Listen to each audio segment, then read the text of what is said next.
Hi, this is Douglas Bell. I want to welcome you to another episode of Ringing the Bell, where we are focused on untold stories at the intersection of art, social justice, and the human spirit. Today, our guest is involved in the arts. She is also a novelist, and she is a film curator, and at one time, one of the few trans executive directors here in the city of Houston. I have brought her on as my guest today because of her courage and because I see her as a shining example of what transgender visibility should and can look like. So I want to welcome to Ringing the Bell today, Jamie Townsend. Thanks so much for having me. I'm thrilled to be here. How you doing, Miss Jamie? Cautiously optimistic as always. Okay, that's good, that's good. You know, last time I saw you was at the Houston Montrose Center for the Day of Trans Visibility. That's right. We had a Transgender Day of Visibility rally at the Montrose Center just this past Tuesday, and we're happy to see you there. Yeah, no, it was a really good event. I had a pretty good turnout too. Yeah, it was great. Lots of really impassioned speakers, lots of people sharing really good information, and a great way to meet their new CEO, Avery, who I believe you met. Was super. I did. I had a chance to meet her, and that was really a great treat to meet her and talk to her. So now you're a Houstonian. Yes. And so what are some of your writing? Where have you focused some of your writing on? Well, my first sort of career outside of school, I got my master's in film and TV from the University of Southern California. So my first career was as a screenwriter, and writing a lot of stuff for other people. I probably signed all kinds of things that I'm not allowed to talk about. Okay. Then screenwriting, although I love it and I still do it, is so limiting that I sort of branched out into writing novels and short stories and just kind of anything that I could think of, while also having a day job and trying to be a responsible person. So it's a slow-going career, but it's rewarding. So would you be willing to let me have one of your short stories to add to my newsletter one day? Absolutely, sure. Okay, I would like that. So you've been curating films. So when you had a chance to work on film festivals and be involved with that at that level, what were you seeing? What were you trying to achieve? Thank you for asking that. I think that to the credit of the people who found arts organizations in Houston, they do it in a way that they know how to do it. The key philanthropist people will create a system that lets people enjoy art the way that they do. So they'll do, I think the film festival when I came in was pretty exclusive, not very well known, kind of black tie gala, celebrity guests, a really special thing that not enough people within the Houston community maybe felt seen by or got to participate in. So as a driving force behind it was always my attempt in that job and in other jobs to make sure that the art that we're showing is more inclusive, and that does reflect Houston as being the most diverse city in the United States. And that means sometimes we have difficult conversations about where do we go? In which neighborhoods do we show art? In which neighborhoods do we have screenings? In which neighborhoods do we do this? Like, how do we show content that's going to bring people in who might not have felt seen earlier, and then also still make it special and exclusive enough to get people to keep wanting to pay for it. Right. It's always a balancing act. Exactly.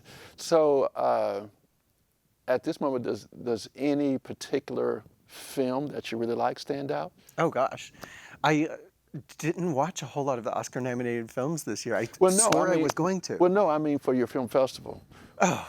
When you, I don't want to get into that. Okay. Just. There were so many great films, and if I pick any favorites, I'm going to be in trouble. So. Okay. Yeah.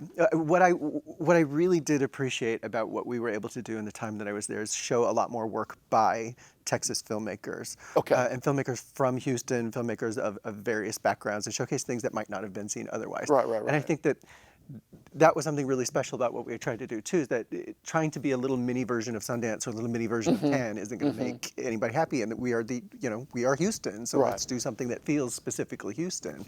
So what I felt really proud about was times when we could be an incubator for local and regional talent. Okay. To really create community for people who could who could benefit from that. I think that work is still going on, and I'm really happy. I'm proud of the work that we did, and I'm very proud of the hands that I left it in. Any queer or trans filmmakers out there that stand out? Absolutely. There is actually within Houston, we have a couple of groups that will show films. There's Dykes After Dark. There's the Big Queer Picture Show. Say that one again. The Big Queer Picture Show. Okay, I've never heard of that one. They're relatively new, and they are just showing great works by queer filmmakers all over town. Okay. The Museum of Fine Arts Houston will do a showcase from time to time. I mean, there's endless great content out there. Okay. And I will never pick my favorites, Troy. Okay. I am with you. I am hearing you. So, for me, I was wanting to ask you too about a reader contacted me once and said that she thought it was unrealistic to believe that cisgender men were attracted to trans women. Oh, yeah, no, she would be incorrect about that. And I thought that was such an interesting. She made it as a statement, not as a question. Right. And she said it with such certainty. And I guess she was questioning the validity of my first novel, Cakewalk. But when you hear something like that, what comes to your... Well, I mean, everybody has different experiences that they Right. come to, and nobody can really kind of completely understand what somebody else's experience is. I can't take my eyeballs out and stick them in your head or vice versa. Right. So for anybody who is not a part of that equation to make assumptions about it seems a little bit like, Yes. okay. But people are attracted to who they're attracted to. People are attracted to all kinds of people, and there are certainly a lot of straight heterosexual cis men who are interested in trans women. There is, sometimes some confusion. There's sometimes some questions like, does this make me queer? Does this make me, does this make me less straight than I thought it was? Right. And no, Right. it doesn't. Right, which is what I tried to explain to this one reader, and I just thought it was an interesting conversation that we were having. But then I say to myself, well, that's really the whole point of these novels, was to, I guess, to get these conversations going, but then also to create a safe space to where maybe they could be had, Yeah, my thinking is that it's probably, it's ignorance. I mean, it's just basically ignorance, but there's also a tendency of people still to think that, trans women, for example, are women with an asterisk, like not quite women. No, we don't like that. Correct. Trans women are women. If you are a straight man and you're attracted to a trans woman, you are still a straight man. And if you're a woman who's attracted to women and you're attracted to trans women, you are still as much a lesbian as you were when you started out. Exactly, I hear you. In that, given all of that, one thing that I've noticed too about, there's just so many barriers to, with all of these labels, but so many barriers to unemployment, or rather employment, housing, just security in general. Is that really as prevalent as it seems, or as you read? Absolutely, I think that it is. I mean, absolutely, I think that transgender people and people who are non-binary or who exist along that spectrum do encounter all kinds of prejudice that might not be spoken out loud. I mean, there's an idea that, say, for example, we are an equal opportunity employer. It's on our boilerplate. We really, really mean it. We really, really mean it when we say it to your face. But then when we sit down and we do that calculus and we think, are you the person that we want representing our organization or teaching our children or being out in front? Are we really that okay with you? And sometimes not. And, sometimes people are so have struggled for so long with those kinds of things that it becomes harder and harder to sort of dig yourself out of that. Not just with employment, but like you said, also with housing, and also to be in a place that feels safe. Because frankly, not every place in Texas feels safe walking around. Correct. I for one, never leave the loop. I'm okay when I do, but Right. I stick to the neighborhoods where I Yeah, feel okay in. it's not your first preference. Right. Or, Yes. my strategy is if I'm going out into a rural area where I'm not sure how people are going to feel about me, then I'm as frumpy as possible. But just middle-aged mom from a detergent commercial, just, Okay. oh, you guys, and nobody looks twice at you. Okay. I can't be Okay. too pretty. Okay. That's okay. That's I hear you. I hear you. There is, but just, to answer your question, yeah, there's constant difficulty in how am I going to be received, and how am I going to be treated. And when it comes to employment, when it comes to housing, when it comes to, wanting to just be who you are, you do know that there are conversations that are happening without you, or thought processes that are happening that maybe aren't so kind as what's on their boilerplate. Yeah, I think many people maybe, not that people sit around and think about this, but when forced to think about it, I think maybe a lot of people don't realize just how difficult all this really is or can be for an individual. Yeah, we have great hot button issues that are on the media that deserve that visibility. Specifically about getting health care and health care for young people, and the barriers to access that have been thrown up for that in this state. And it's great that we're having these conversations about it, and it's great that people are getting excited about it. But the day-to-day, just walking around being a person it's hard. And it's interesting, and I want to pick up on that too. You said walking around being a person. Just being a person. Yes, just being a person. I think that is sad that you're not given that grace of just simply being a person. Sometimes, I would be wrong to not acknowledge how many people have been so kind and have been accepting, because so many people are, and there's been such great growth. But there is just always that little, the fear that you have when you walk to your car at night. Right. I can see that. Great question. How can we be better allies? I think, what a great question. And I mean it when I say, how can I be a better ally too? We're walking around, we're being people, we're trying to work, we're trying to live in the world, and then we forget, oh shoot, I needed to be a poster child for trans visibility today. Did I do that? Did I show up enough? Did I read the right books, or did I watch the right movies? And a lot of times and a lot of days, no, I didn't. But there are so many wonderful organizations, like we mentioned the Montrose Center. That's such a great resource for connecting all LGBTQ people in our community with mental health resources, educational resources, career help. They have a great group for young people. That's a support group. So being able to contribute your time, talent, and treasure to the organizations that are doing that good work is a huge step. And for those of us who maybe don't have the financial means to make donations, just showing up and being a part of it. And I think, I'm very passionate about the arts. You're very passionate about the arts and literature. I'm very passionate about film. So I take participating in those things that I'm passionate about and make sure that representation and equality, that we are keeping diversity, equity, and inclusion in mind when we participate in those things, and just by being there.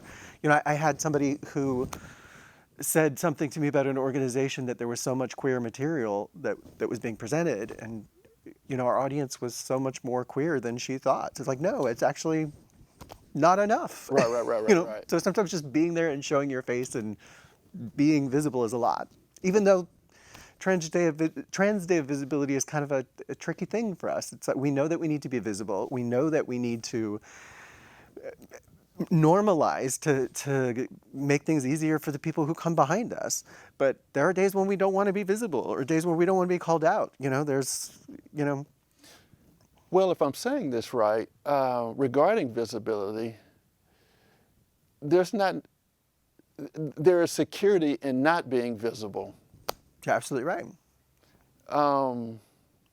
And that's why this day of visibility is so important. But I can definitely understand where you're coming from regarding your physical security, your mental security, your emotional security. Right. Yes. You walk, it's a balancing act. It's kind of, in order to feel validated, in order to feel more myself, there's a way that I need to present, but also,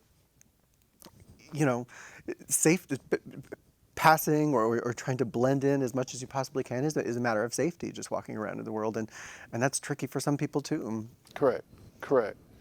So I'm really enjoying this time you've given me today to just kind of have this small conversation about what your world looks like. Look kind of like being in your shoes and looking back out. I think it's a conversation that maybe a lot of people have never thought about, or maybe it's a conversation that a lot of people come with a lot of preconceived notions. And so given these two novels that I've written, I just thought it was really important to bring on a real person. Yeah. And just kind of have a small conversation just about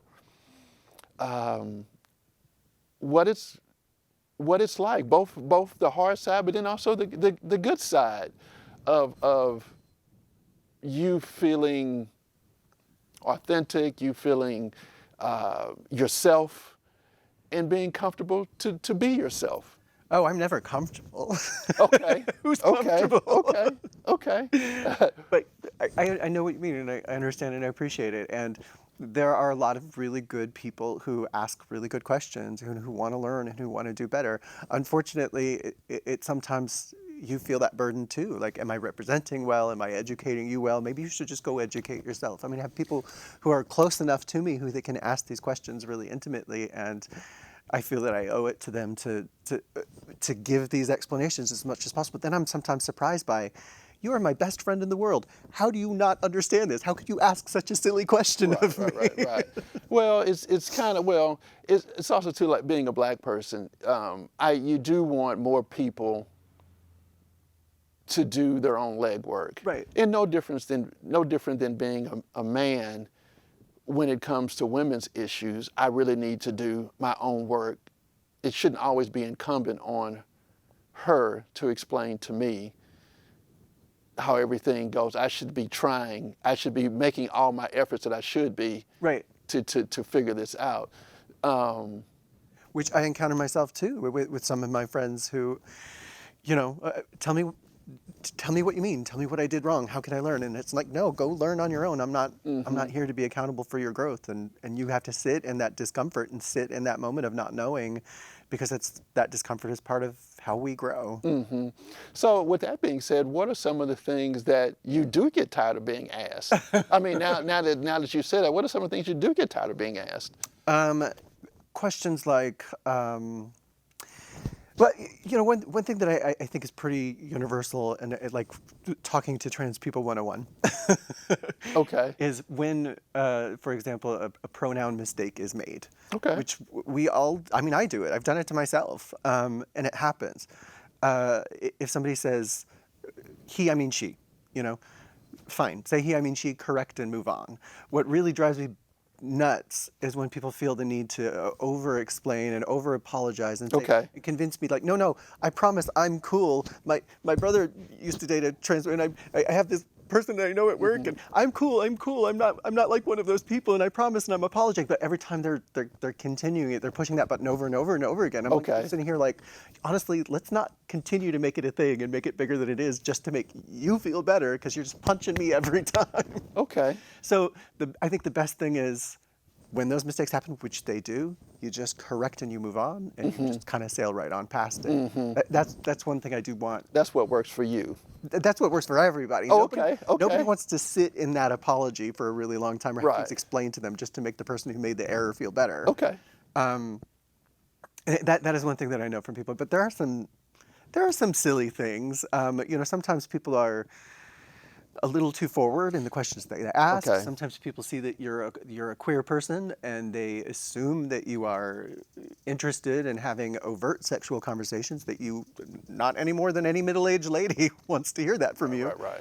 And that is, that's true across the board. It's not just, cis-het straight people doing that. It's LGBTQ people doing that to each other too. It's kind of, we are not a monolith. We don't all feel the same way about everything. Correct. And sometimes I can't answer those questions.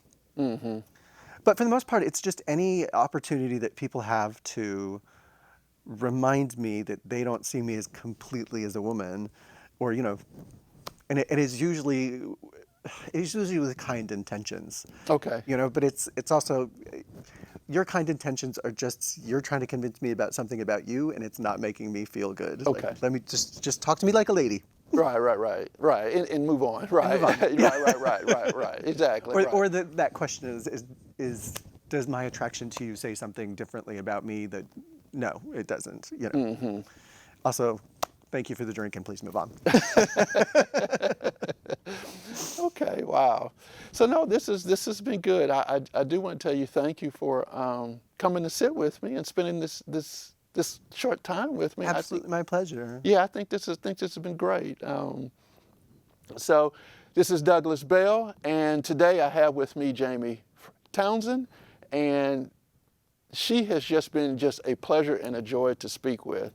I hope you all will continue to watch Douglas Bell Ringing a Bell. You can find me on social media links of Facebook, Instagram, YouTube at Douglas Bell Author, as well as my website, douglasbellbooks.com. Thank you.